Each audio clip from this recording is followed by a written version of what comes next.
শুরুতেই সে আল্লাহ সুবহানাহু ওয়া তাআলার দরবারে কৃতজ্ঞতা জ্ঞাপন করছি যে আল্লাহ সুবহানাহু ওয়া তাআলা আমাদের সকলকে সুস্থ ও সুন্দর রেখে আজকের এই পবিত্র জুমার দিনে জুমার জামাতে উপস্থিত হওয়ার তৌফিক দান করেছেন। সেজন্য সেই মহান প্রতিপালকের দরবারে অন্তরের অন্তঃস্থল হতে, মনের মণিকোঠা হতে, হৃদয়ের সবটুকু আবেগ ও ভালোবাসা উজাড় করে সেই আল্লাহ সুবহানাহু ওয়া তাআলার সন্তুষ্টি অর্জনের লক্ষ্যে তারই শেখানো ভাষায় শেখানো পদ্ধতিতে কালিমাতুশ শুকুর আদা করি, বলি আলহামদুলিল্লাহ।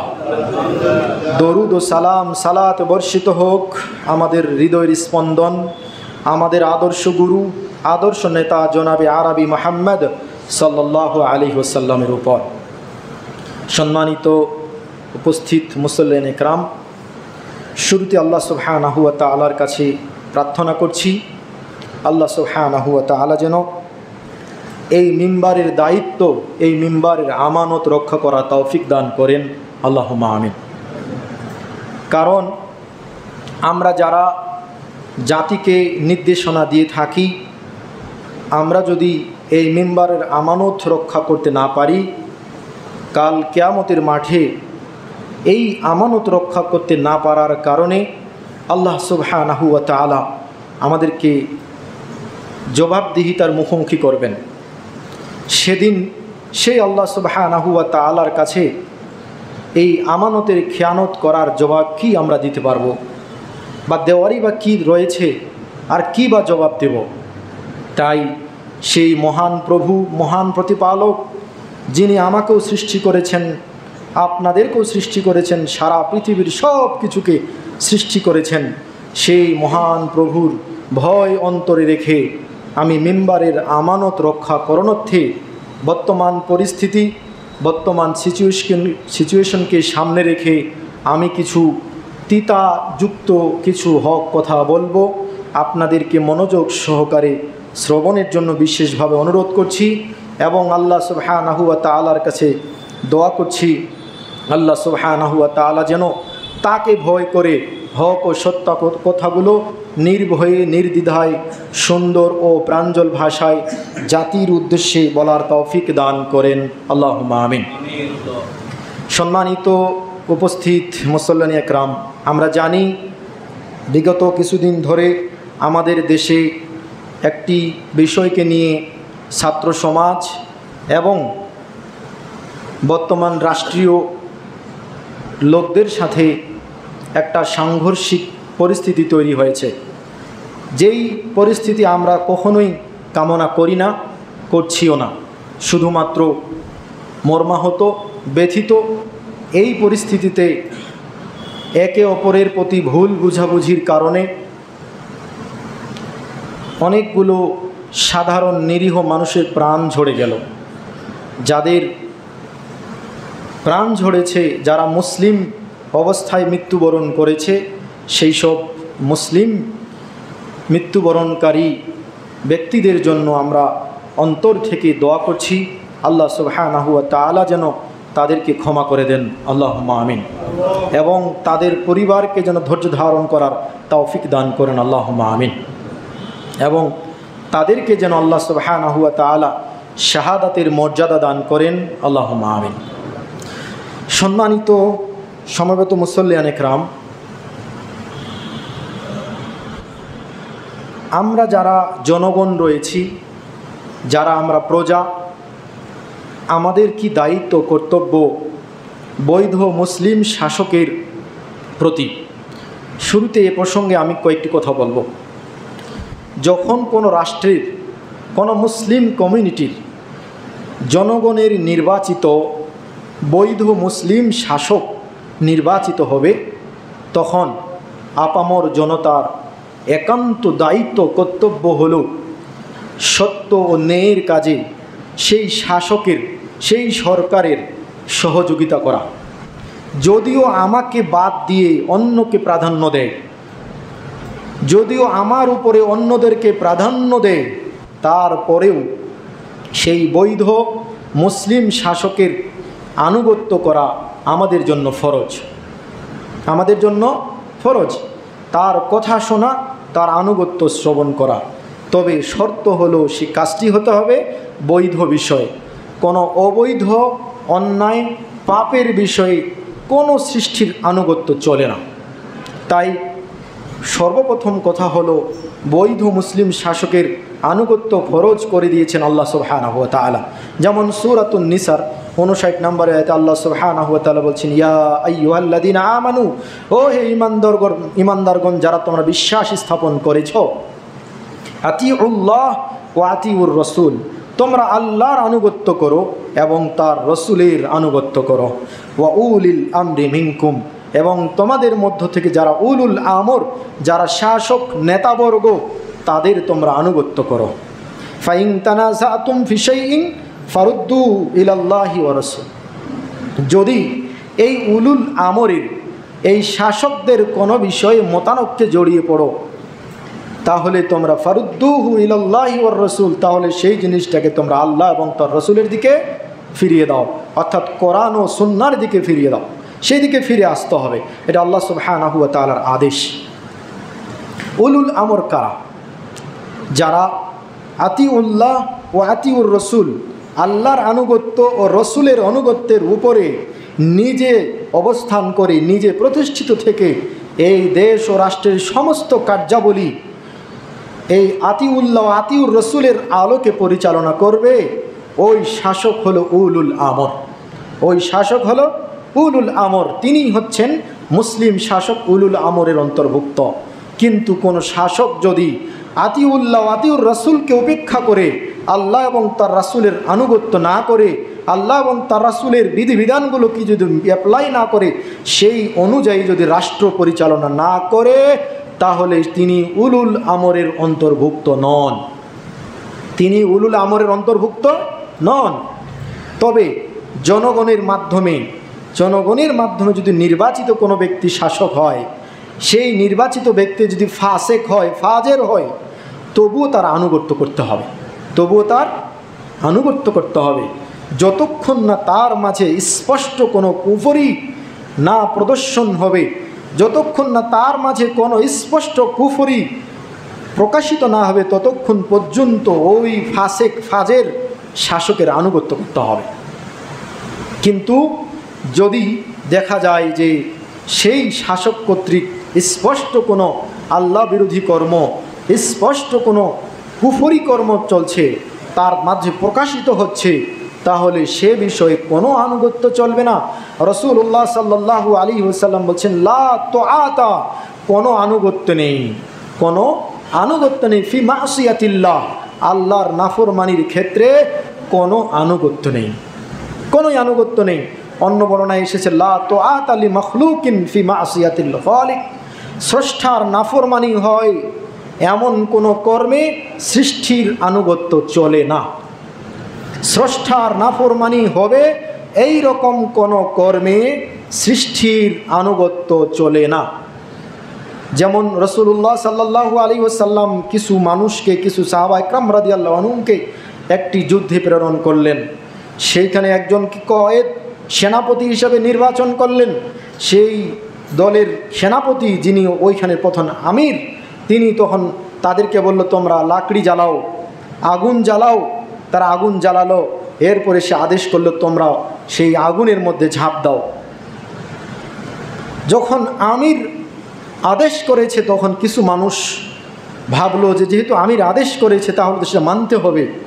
আল্লাহ রাসূল সাল্লাল্লাহু আলাইহি ওয়াসাল্লাম বলেছেন, যেহেতু আসমাউ ওয়া তাআতু, তোমরা শোনো এবং আনুগত্য করো, আমিরের কথা শ্রবণ করো এবং তার আনুগত্য করো। তারা এই বুঝের উপরে ভিত্তি করে তারা আগুনে ঝাঁপ দেওয়ার জন্য প্রস্তুত হলো। তারা আগুনে ঝাঁপ দিতে চাইলো। আর কিছু মানুষ বলল, কেন আগুনে ঝাঁপ দিব? যে আগুন থেকে বাঁচার জন্য আমরা ইসলাম গ্রহণ করেছি, আবার আমরা সেই আগুনেই ঝাঁপ দিব? না, এটা হবে না। এরপরে তারা যখন এই বিষয়টা নিয়ে রাসূল সাল্লাল্লাহু আলাইহি ওয়াসাল্লামের কাছে উপস্থাপন করলো এবং রাসূল সাল্লাল্লাহু আলাইহি ওয়াসাল্লাম যখন শুনলো, তখন রাসূল সাল্লাল্লাহু আলাইহি ওয়াসাল্লাম বলল, যারা তোমরা আগুনে ঝাঁপ দিতে চেয়েছিলে, যদি তোমরা ওই আগুনে ঝাঁপ দিতে, তাহলে কিয়ামত পর্যন্ত তোমরা আগুনেই জ্বলতে। কিয়ামত পর্যন্ত তোমরা আগুনেই জ্বলতে। এরপরে রাসূল সাল্লাল্লাহু আলাইহি ওয়াসাল্লাম বলেছেন, উত্তম উপদেশ দিয়েছেন, লা তাআতা ফি মাসিয়াতিল্লাহ, আল্লাহর নাফরমানি হয় এমন কোনো কর্মে আনুগত্য চলে না। তিনি পৃথিবীর যত বড় ক্ষমতাধর ব্যক্তি হোক না কেন, তিনি পৃথিবীর যত বড় শাসকই হোক না কেন, তিনি পৃথিবীর যত বড় আল্লাহর ওলি হোক না কেন, তিনি যত সুন্দর সুন্দর কর্ম করুক আর কথা বলুক, যদি আল্লাহ এবং তার রাসূলের কোনো নির্দেশের বিরোধিতা হয়, যদি কোনো অর্থাৎ আল্লাহর নাফরমানি হয়, ইসলাম বিরোধী কোনো কর্ম হয়, তাহলে সেই শাসকের কোনো আনুগত্য করা, সেই অবৈধ বিষয়ের আনুগত্য করা চলবে না। কিন্তু তিনি যদি বৈধ বিষয়ের আদেশ করেন, যেটা হক, সত্য, নেই, ইনসাফ ভিত্তিক, মারুফ, কল্যাণকর, ভালো কাজ, তাহলে শাসকের সে বিষয়ে আনুগত্য করা মুসলিমের জন্য ওয়াজিব। যদি কোনো মুসলিম বৈধ শাসকের বৈধ বিষয়ের আনুগত্য না করে, তাহলে সে হারাম কাজ করলো, তাহলে সে হারাম কাজ করলো। এবং বৈধ শাসকের বৈধ আনুগত্য থেকে নিজেকে গুটিয়ে নেওয়া মানে জাহিলিয়াতের মৃত্যু। বৈধ শাসকের বৈধ বিষয়ের আনুগত্য থেকে নিজেকে গুটিয়ে নেওয়া মানে নিজেকে জাহিলিয়াতের মৃত্যুর দিকে ঠেলে দেওয়া। তাই আমাদেরকে লক্ষ্য রাখতে হবে, যদি আমাদের শাসকগণ মুসলিম হয়ে থাকেন, যদিও ফাসেক ফাজের হয়, কিন্তু বৈধ বিষয়ে আদেশ করলে সে বিষয়ে আমাদের আনুগত্য করা ওয়াজিব। কিন্তু অবৈধ, অন্যায়, অপকর্ম, পাপ, মাসিয়াতিল্লাহ, আল্লাহর নাফরমানি হবে এমন কোনো কর্মের দিকে আদেশ করলে সেই কর্মের বিন্দুমাত্র আনুগত্য করা চলবে না। সেই রকম বিন্দুমাত্র আনুগত্য করলে নিজেরা আমরা ক্ষতিগ্রস্ত হব, নিজেরাই ক্ষতিগ্রস্ত হব। তাই আপনাদেরকে আমি এ বিষয়গুলো সতর্ক সাবধান করণার্থে আজকে এই জুমার সংক্ষিপ্ত বিষয় এগুলো নিয়ে কথা বলছি। আজকে এই চলমান পরিস্থিতিকে নিয়ে অনেক কষ্ট লাগে, অনেক দুঃখ লাগে। বলতে গেলে আমরা বাহ্যিক দৃষ্টিতে পরস্পর মুসলিম সমাজের মানুষ। এই মুসলিম কমিউনিটি একজন মুসলিম আরেকজন মুসলিমের আয়না স্বরূপ। আল মুসলিমু মিরআতুল মুসলিম, একজন মুসলিম আরেকজন মুসলিমের ভুল ত্রুটি সংশোধন করে দিবে। রাসূল সাল্লাল্লাহু আলাইহি ওয়াসাল্লাম বলছেন, তোমরা শাসকদেরকে তোমরা সৎ কাজের উপদেশ দাও, কারণ শাসকরাও কিন্তু ভুলের ঊর্ধ্বে নয়। তারা ভুল করবে, তারা ভুল করবে, তাদেরকে ন্যায়সঙ্গত পন্থায় সদুপদেশ দিতে হবে, তাদেরকে ভালো কাজের মানে বিষয়গুলো স্মরণ করিয়ে দিতে হবে। এটা মুসলিমদের করণীয়। কেন? যদি আমরা শাসকদের সামনে হক কথা তুলে ধরি, হক পরামর্শ দেই, এটা হলো আফদালুল জিহাদ। রাসূলুল্লাহ সাল্লাল্লাহু আলাইহি ওয়াসাল্লাম বলছেন, আফদালুল জিহাদ কালিমাতু হাক্কিন ইনদা সুলতানিন জাইর। স্বৈরাচারী জালেম শাসকের সামনে হক কথা তুলে ধরা, হক কথা বলা হলো আফদালুল জিহাদ, সর্বোত্তম জিহাদ। যদি কোনো শাসক স্বৈরাচারী হয়, জালেম শাসক হয়, তাকে বৈধ বিষয়ে হক কথাগুলো স্মরণ করিয়ে দেওয়া, তার সামনে হক কথা উপস্থাপন করা, এটা হলো আফদালুল জিহাদ, এটা হলো সর্বোত্তম জিহাদ। তাই যারা বিবেকবান সচেতন মানুষ, নাগরিক, যাদের বলার অধিকার রয়েছে, যারা বলতে পারে, তাদের উচিত শাসকের সামনে সত্য নেই কথাটা তুলে ধরা, মুখ বুঝে সেই পাপের কাজটাকে সমর্থন করা। মানে তাফসির ইবনে কাসিরের একটা বর্ণনায় রয়েছে যে ঈমান হারা ব্যক্তির মতো যারা শাসকের অন্যায়, জুলুম, পাপাচারের বিরুদ্ধে সমর্থন করে, তারা ঈমান হারা ব্যক্তিদের, তাদের ঈমান নেই বললেই চলে, এমনটাই দাবি করেছেন ইবনে কাসির রাহিমাহুল্লাহ, ওনার একটি রওয়ায়াত নিয়ে এসেছেন। তো আমরা বলছিলাম যে আমরা যারা সচেতন জনগণ রয়েছি, সচেতন নাগরিক রয়েছি, আমাদের একটি অন্যতম কাজ হলো, উত্তম জিহাদ হলো যে শাসকের সামনে সত্য কথা তুলে ধরা। যদি আমরা এই কাজগুলো না করি, তাহলে কিন্তু বিপদ আমাদেরই, বিপদ আমাদেরই। হয়তো আমরা সাময়িক কিছু সামান্য বিপদের ভয়ে, সাময়িক কিছু সামান্য কষ্টের ভয়ে আমরা হক কথা সমাজে প্রচার করছি না, সমাজে প্রচার করতে পারি না, অথবা কেউ বলতে চাইলে তাকে বাধাগ্রস্ত করা হয়, তাকে বাধা দেওয়া হয়, তার গলা চিপে ধরা হয়, তাকে জেল জুলুম দিয়ে ভয় দেখিয়ে, ভয়ভীতি দেখিয়ে তার মুখটাকে বন্ধ করে দেওয়া হয়। কিন্তু মুসলিম লোকদের, সচেতন নাগরিকদের উচিত সুখে দুঃখে সর্বা অবস্থায় বৈধ বিষয়ে যেমন সরকারের শাসকের আনুগত্য করা, ওই রকম অন্যায় অপকর্ম দেখলে পরে সে বিষয়ে প্রতিবাদ করা, সেই বিষয়টা তার সামনে তুলে ধরা যে এটা সত্য, এটা ভালো নয়, এটা খারাপ, এটা অন্যায়, এটা অপকর্ম, এটা পাপ, এটা জুলুম, সে বিষয়গুলো তুলে ধরা। নচেত আমরা চুপ থাকছি মানে ওই জুলুমকে, ওই পাপকে, ওই মাসিয়াতিল্লাহকে আমরা সমর্থন করছি। কিসের কারণে আমরা হক কথা বলতে ভয় পাইলাম? আল্লাহ সুবহানাহু ওয়া তাআলার ভয় কি বেশি রাখতে হবে, নাকি পৃথিবীর কোনো মানুষের ভয় বেশি অন্তরে রাখতে হবে? তো আপনাকে জিজ্ঞেস করলে, আমাকে জিজ্ঞেস করলে আমিও উত্তর দিব যে না, আল্লাহর ভয় বেশি রাখতে হবে। কিন্তু বাস্তবতা এর বিপরীত। আমার ভিতরে ব্যক্তির ভয়, মানুষের ভয় যতটা অন্তরে কাজ করছে, ততটা আল্লাহর ভয় অন্তরে কাজ করছে না, ততটা আল্লাহর ভয় ভীতি আমার ভিতরে নেই। যার কারণেই তো আমি সত্য কথা বলতে ভয় পাই, যার কারণেই তো আমি সত্য জেনেও সত্যটা বলতে পারছি না। প্রিয় উপস্থিতি, বিষয়গুলো আমাদের বিবেচনা করতে হবে, বিষয়গুলো নিয়ে আমাদেরকে ভাবতে হবে এবং নিজেদের ভালোর জন্য নিজেরাই পথ পন্থা বেছে নিতে হবে। রাসূল সাল্লাল্লাহু আলাইহি ওয়াসাল্লাম এই মুসলিম আরেকজন মুসলিমের আয়না স্বরূপ বললেন। অনুরূপভাবে রাসূল সাল্লাল্লাহু আলাইহি ওয়াসাল্লাম আরও বলছেন, আল মুসলিমু আখুল মুসলিম, একজন মুসলিম আর এক মুসলিমের ভাই, একজন মুসলিম আরেক মুসলিমের ভাই। লা ইয়াজলিমুহু ওয়ালা ইউসলিমুহু, সে তার প্রতি জুলুমও করবে না এবং সে তাকে কোনো জালেমের হাতে সরবদ করে দিবে না, তুলে দিবে না। তাহলে আমরা মুসলিম হিসাবে আরেকজন মুসলিমের প্রতি জুলুম করতে পারি না, করতে পারবো না, এটা নিষেধ। অনুরূপভাবে কোনো নিরীহ মাজলুম ব্যক্তিকে আমরা জালেমের হাতে সরবদ করতে পারবো না। লা ইয়াজলিমুহু ওয়ালা ইউসলিমুহু। এবং কি রাসূল সাল্লাল্লাহু আলাইহি ওয়াসাল্লাম বলছেন, মান কানা ফি হাজাতি আখিহি কানা আল্লাহু ফি হাজাতিহি, যে ব্যক্তি তার মুসলিম ভাইয়ের কোনো প্রয়োজন পূরণ করবে, আল্লাহ সুবহানাহু ওয়া তাআলা ওই ব্যক্তির প্রয়োজন পূরণ করে দিবেন। সুবহানাল্লাহ। অনুরূপভাবে রাসূল সাল্লাল্লাহু আলাইহি ওয়াসাল্লাম বলেছেন, মান ফাররাজা আন মুসলিমিন কুরবাতান ফাররাজাল্লাহু আনহু কুরবাতান মিন কুরবাতি ইয়াউমাল কিয়ামাহ, যে ব্যক্তি কোনো মুসলিম ব্যক্তির বিপদ দূরভীত করে দিবে, একটা বিপদ দূরভীত করে দিবে, ফাররাজাল্লাহু আনহু কুরবাতুন মিন কুরবাতি ইয়াউমাল কিয়ামাহ, কিয়ামতের দিনের বিপদগুলো আল্লাহ সুবহানাহু ওয়া তাআলা ওই ব্যক্তির দূরভীত করে দিবেন। সুবহানাল্লাহ।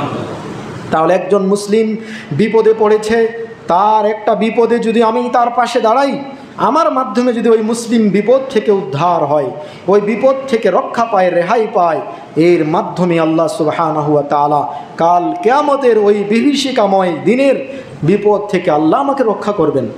অনুরূপভাবে রাসূল সাল্লাল্লাহু আলাইহি ওয়াসাল্লাম বলছেন, মান সাতারা মুসলিমান সাতারাহুল্লাহু ইয়াউমাল কিয়ামাহ, যে ব্যক্তি কোনো মুসলিমের দোষ ত্রুটি গোপন করবে, কিয়ামতের দিন আল্লাহ সুবহানাহু ওয়া তাআলা ওই ব্যক্তির দোষ ত্রুটি গোপন করবেন। তাহলে অপ্রয়োজনে মানুষের দোষ চর্চা করা কখনো একজন মুসলিমের ভালো কাজ হতে পারে না। একজন মুসলিম এটা করে না বা করতে পারে না, এগুলোর থেকে বিরত থাকতে হবে। সর্বোপরি বর্তমান পরিস্থিতিতে আমরা যেন কারো প্রতি জুলুম না করি এবং কোনো নিরীহ মানুষকে যেন জালেমের হাতে সরপদ না করি। যদি করি তাহলে এটা হবে আমিও জালেম। যখন আমি এই কাজটা করব তখন আমি জালেমদের একজন, আমিও জালেমদের একজন। আর জুলুম এমন বড় ভয়াবহ মহাপাপ, জুলুম এমন বড় পাপ যেটা কিয়ামতের দিন জালেমের জন্য ঘুটঘুটে গাঢ় অন্ধকারের কারণ হয়ে দাঁড়াবে। রাসূলুল্লাহ সাল্লাল্লাহু আলাইহি ওয়াসাল্লাম বলছেন, আয-যুলমু যুলমাতুন ইয়াউমাল কিয়ামা, জুলুম জালেমের জন্য কিয়ামতের দিন গাঢ় অন্ধকারের কারণ হয়ে দাঁড়াবে।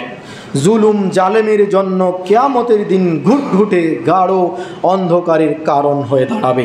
তাই যদি আমরা কেউ জুলুম কারো প্রতি করে থাকি, এই জুলুম যদি করে থাকি, রাসূল সাল্লাল্লাহু আলাইহি ওয়াসাল্লাম বলছেন, মান কানা লাহু মাজলামাতান লিআখিহি, যে ব্যক্তির ব্যাপারে অন্য কোনো ব্যক্তির বা তার কোনো ভাইয়ের জুলুমের ব্যাপারে দাওয়া রয়েছে বা জুলুমের ব্যাপারে দাবি উত্থাপন করে বা দাবি রয়েছে, সেটা হতে পারে মিন ইরদিহি আও লিশাইইন, তার সম্ভ্রম, তার সম্মান হানির ক্ষেত্রে অথবা অন্য কোনো ক্ষেত্রে, তাহলে সে যেন ফাল ইয়াতাহাল্লাল মিনহু, সে যেন তার কাছ থেকে সমাধান করিয়ে নে। হাদাল ইয়াউমা ক্বাবলা, ওই দিন আসার পূর্বে, আইয়া আইয়া আন লা ইয়াকুনা দিনারান ওয়ালা দিরহামান, যেই দিন কোনো দিনার দিরহাম থাকবে না, যেদিন কোনো অর্থকড়ি থাকবে না, টাকা পয়সা থাকবে না, ওই দিন আসার পূর্বে ওই সংশ্লিষ্ট মাজলুম ব্যক্তির কাছ থেকে আমার জুলুমের বিষয়টা যেন আমি হালালা করে নিই, সমাধান করে নিই, তার কাছ থেকে যেন ক্ষমা চেয়ে নিই যে আব্দুল্লাহ ভাই, আপনাকে আমি মেরেছি অন্যায়ভাবে, অথবা আপনার প্রতি আমি জুলুম করেছি, অথবা আমি আপনার সাথে এই অত্যাচারটা করে ফেলেছি, আপনি আমাকে মাফ করে দেন। এই দুনিয়ায় যদি এইভাবে সংশ্লিষ্ট ব্যক্তির কাছ থেকে এই জুলুমের বিষয়গুলোকে সমাধান না করে নিতে পারি, ওই কিয়ামতের দিন আসার পূর্বে, তাহলে সেদিন কোনো কাজে লাগবে না। সেদিন আন লা ইয়াকুনা দিনারান ওয়ালা দিরহামান, সেদিন কোনো দিনার থাকবে না, কোনো দিরহাম থাকবে না। এজন্য রাসূল সাল্লাল্লাহু আলাইহি সাল্লাম ওই দিন আসার পূর্বেই ব্যক্তিকে বলেছে, যদি কারো ব্যাপারে জুলুমের ব্যাপারে দাবি দাওয়া থাকে, তাহলে সে যেন সমাধান করে নেয়।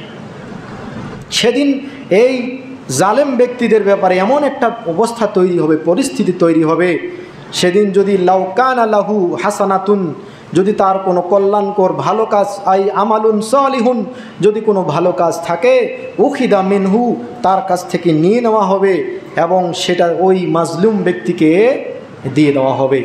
আর যদি ওয়াইনলাম ইয়াকুন আমালান সালিহান বা হাসানাতান, যদি কোনো ভালো কাজ না থাকে, তাহলে উখিজা মিন সাহিবিহি, ওই মাজলুম ব্যক্তির পাপ, সাইয়্যাতান, এই পাপকে নিয়ে, ফা হুমিলা আলাইহি ফা আহমালা আলাইহি, এই ব্যক্তির উপরে চাপিয়ে দেওয়া হবে, এই জালেম ব্যক্তির উপরে চাপিয়ে দেওয়া হবে। তাহলে জুলুমটা কত বড় ভয়াবহ মহাপাপ। মানুষ আকাশ সমপরিমাণ এই সোয়াব কামাই করতে করতে করতে পাহাড় সমপরিমাণ সোয়াব নিয়ে কিয়ামতের মাঠে উপস্থিত হবে। এরপরে সাথে সাথে জুলুম, অত্যাচার, অন্যায়, মানুষের সাথে সংশ্লিষ্ট অনেক পাপ পঙ্কিলতা সে করে গিয়েছে। সেদিন এই কারণে তার পাপ জুলুম অনুযায়ী তাকে সোয়াব দিতে দিতে দিতে তার এই পাহাড় সমপরিমাণ সোয়াব শেষ হয়ে যাবে।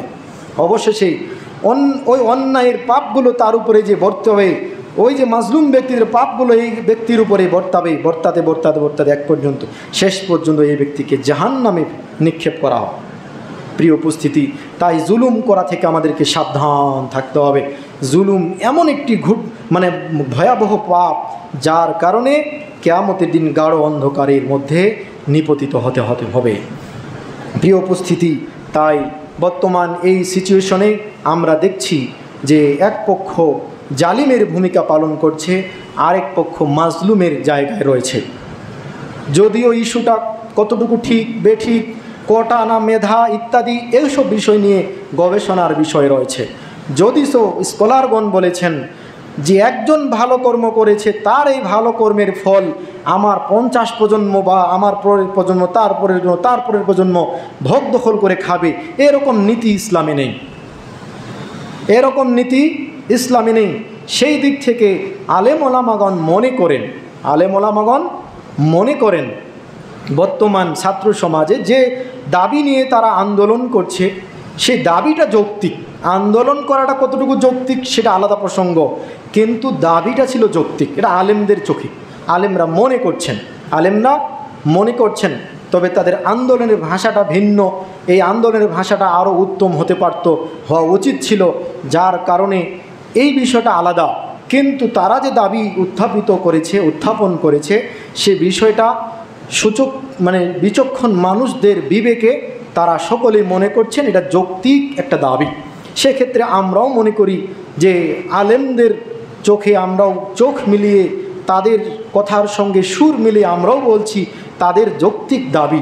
এটা আমাদের সংশ্লিষ্ট মহলকে এই দাবি মেনে নেওয়া উচিত। মেনে নিলেই তো মনে করেন এই বিষয়টি সমাধান হয়ে যায়। কেন ছাত্ররা তারা আজকে রাস্তায় রাস্তায় এরকম ঘুরে বেড়াবে? কেনই তারা মারামারি করতে যাবে, হানাহানি করতে যাবে? তাদের হাতে থাকার কথা ছিল কলম, তাদের হাতে থাকার কথা ছিল খাতা, গবেষণাপত্র, থিসিস, তারা এগুলো নিয়ে পড়ে থাকবে। তারা দেশের সম্পদ।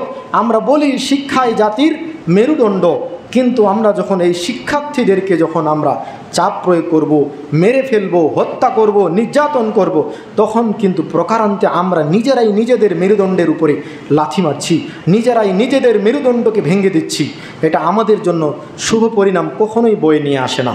এবং জুলুম হলে যে জুলুমটা যে বড় একটা কঠিন বিষয়, সেটা আমাদের মাথায় রাখতে হবে। ইতিহাসে জালেম ব্যক্তি যারা ছিল, যারা সবচেয়ে বড় জুলুমবাজ ছিল ফেরাউন, সেও কিন্তু টিকতে পারেনি। তবে মাজলুমের দোয়া আল্লাহ সুবহানাহু ওয়া তাআলা কবুল করেন। রাসূলুল্লাহ সাল্লাল্লাহু আলাইহি ওয়াসাল্লাম বলেছেন যে ইত্তাকু সালাসাতু দাওয়াতিন মুস্তাজাবাত, তোমরা এই 3 শ্রেণীর মানুষের দোয়া আল্লাহর কাছে গৃহীত হয়, কবুলকৃত, একদম কবুল হয়ে যায়। লা শাক্কা ফিহিন্না, এতে কোনো সন্দেহ নেই। একটা হলো দাওয়াতুল মাজলুম, মাজলুম ব্যক্তির বদদোয়া, ও দাওয়াতুল মুসাফির, মুসাফিরের দোয়া, ও দাওয়াতুল ওয়ালিদিন এবং ওয়ালিদাইন। ইমাম বুখারী রাহিমাহুল্লাহ আদাবুল মুফরাদে বলছেন দাওয়াতুল ওয়ালিদাইন, পিতা মাতার দোয়া বা বদদোয়া উভয়টাই আল্লাহ সুবহানাহু ওয়া তাআলার কাছে মুস্তাজাবাত, কবুলকৃত বিষয়। অনুরূপভাবে মুআজ ইবনে জাবালকে যখন ইয়ামানে রাসূল সাল্লাল্লাহু আলাইহি ওয়াসাল্লাম প্রেরণ করেন, তখন আল্লাহ রাসূল তাকে সাবধান করছেন, ইত্তাকি দাওয়াতাল মাজলুম, মুআজ মাজলুমের বদদোয়া থেকে সাবধান থাকবে, বেঁচে থাকবে। ফাইন্নাহা লাইসা বাইনাহা ওয়া বাইনাল্লাহি হিজাবুন, কারণ ওই মাজলুম ব্যক্তির বদদোয়া আর আল্লাহর মাঝে কোনো হিজাব নেই, কোনো আড়াল নেই। সে বদদোয়া করলে সেই বদদোয়া সরাসরি আল্লাহর কাছে পৌঁছে যায়, কবুল হয়ে যায়। তাই কেউ যেন কারো প্রতি জুলুম না করি, হতে পারে ব্যক্তিগতভাবে, কোনো ব্যক্তির প্রতি, সামাজিকভাবে, রাষ্ট্রীয়ভাবে, যেভাবেই হোক না কেন, জুলুম যে বড় একটা কঠিন বিষয়, এর ফল দুনিয়াতেই ভোগ করতে হয়। এটা অনেকগুলো ইতিহাস থেকে প্রমাণ রয়েছে, যেটা আপনারা ইতিহাস পড়লেই জানতে পারবেন, ইতিহাস শুনলেই জানতে পারবেন। আল্লাহ সুবহানাহু ওয়া তাআলা আমাদেরকে সকল প্রকার জুলুম থেকে, অন্যায় থেকে বিরত থাকার তৌফিক দান করুন। আল্লাহুম্মা আমিন।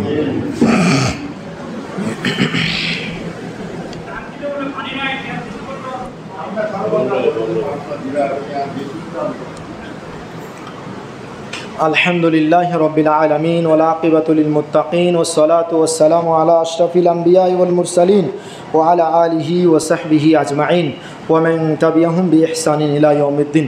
সম্মানিত শ্রদ্ধেয় সমাগত মুসল্লিগণ, আমরা আজকে বর্তমান পরিস্থিতিকে কেন্দ্র করে কয়েকটি কথা বলেছি, তবে আমরা কোরআন হাদিস চর্চা করে কয়েকটি কথা আপনাদের সামনে উপস্থাপন করার চেষ্টা করলাম। আমরা সেই কথাগুলো আমলে নেওয়ার চেষ্টা করব। সর্বোপরি সর্বশেষ শর্টকাট মেসেজ হলো, আমরা কোনোভাবেই কোনো সময় জুলুমের ক্ষেত্রে কোনো জালেমকে সাহায্য করব না, কোনো জালেমের পক্ষ নিব না, জালেমকে সহযোগিতা করব না। যদি করি তাহলে আমরাও জালেমদের মধ্যেই একজন অন্তর্ভুক্ত। আল্লাহ সুবহানাহু ওয়া তাআলা বলছেন, তাআওয়ানু আলাল বিররি ওয়াত তাকওয়া, তোমরা নেক ও তাকওয়ার কাজে, আল্লাহ ভীতির কাজে, কল্যাণকর কাজে পরস্পরকে সহযোগিতা করো। ওয়ালা তাআওয়ানু আলাল ইসমি ওয়াল উদওয়ান, আর তোমরা অন্যায় ও পাপ কাজের ক্ষেত্রে পরস্পরকে সহযোগিতা করিও না। তাই আমরা কল্যাণকর কাজে পরস্পরকে সহযোগিতা করব, অকল্যাণ, অমঙ্গল, পাপ, অন্যায়, মাসিয়াতিল্লাহর ক্ষেত্রে কেউ কাউকে সহযোগিতা করব না। সর্বোপরি সামর্থ্য অনুযায়ী আমরা নিজ নিজ অবস্থান থেকে হক ও সত্য কথা মানুষকে বলার চেষ্টা করব। বিশেষ করে সংশ্লিষ্ট ব্যক্তির জন্য, সংশ্লিষ্ট জায়গায় যাদের কথার মূল্যায়ন রয়েছে, যাদের কথা শাসকরা দাম দেয়, মূল্য দেয়, তারা যেন নির্দিষ্ট জায়গায় গিয়ে এই হক কথাগুলো বলে উপস্থাপন করে। এর মাধ্যমে এক পক্ষ জুলুমের হাত থেকে বেঁচে যাবে, এর মাধ্যমে আমাদের সমাজটা সুন্দর হবে এবং আমরা সকলেই শান্তিতে বসবাস করতে পারবো। কারো প্রতি আমার হিংসাও নেই, বিদ্বেষও নেই। সবাই আমরা মুসলিম হিসাবে সবাইকে আমি ভালোবাসার খাতিরে এই মেসেজটুকু দিতে চাই, আমরা সব সময় কল্যাণকর কাজে পরস্পরকে সহযোগিতা করব, অকল্যাণ, অমঙ্গল, অন্যায় কাজে আমরা কেউ কাউকে সহযোগিতা করব না। তবে রাসূল সাল্লাল্লাহু আলাইহি সাল্লাম বলেছেন যে তোমরা উনসুর আখাকা জালিমান আও মাজলিমান, যে তোমার মুসলিম ভাইকে তোমরা সাহায্য করো, হয় সে জালিম হোক অথবা মাজলুম হোক। সাহাবীরা বলল, রাসূল মাজলুম ব্যক্তিকে সাহায্য করবে, এটা তো সহজেই বুঝতে পারলাম, কিন্তু জালিমকে কীভাবে সাহায্য করব? তো রাসূল সাল্লাল্লাহু আলাইহি ওয়াসাল্লাম তাখুযু ফাওকা ইয়াদাইহি, তুমি তার হাত ধরে নাও, অর্থাৎ সে যেন কারো প্রতি জুলুম না করতে পারে। তাকে জুলুম থেকে ঠেকিয়ে রাখাই হলো ওই জালিম ব্যক্তিকে সাহায্য করা। তাই আমরা সংশ্লিষ্ট শক্তিশালী যারা ব্যক্তি রয়েছে, আমাদের কথাগুলো যাদের মূল্যায়ন হয়, আমরা যেন সংশ্লিষ্ট জায়গায় আমাদের এই মেসেজগুলো পৌঁছিয়ে দেই। আমি সকলের প্রতি এই দাবি ও দাওয়া রেখে আল্লাহ সুবহানাহু ওয়া তাআলার কাছে সকলের জন্য দোয়া করছি, আল্লাহ আমরা যেন দেশের মানুষ মুসলিমরা আমরা যেন ভাই ভাই হিসাবে দেশে আমরা শান্তিপূর্ণভাবে জীবনযাপন করতে পারি। আল্লাহ তুমি আমাদেরকে সেই তৌফিক দান করো, আল্লাহুম্মা আমিন। আল্লাহ আমাদের চলমান পরিস্থিতিকে তুমি শান্ত করে দাও, আল্লাহুম্মা আমিন। এবং যারা যৌক্তিক বিষয়ে আন্দোলন করছে, আল্লাহ তুমি তাদেরকে হেফাজত করো এবং সংশ্লিষ্ট ব্যক্তিরা যেন তাদের এই মনের ভাষা, তাদের এই যৌক্তিক ভাষাগুলো যেন বুঝতে পারে, আল্লাহ সেই তৌফিক সকলকে দান করো, আল্লাহুম্মা আমিন।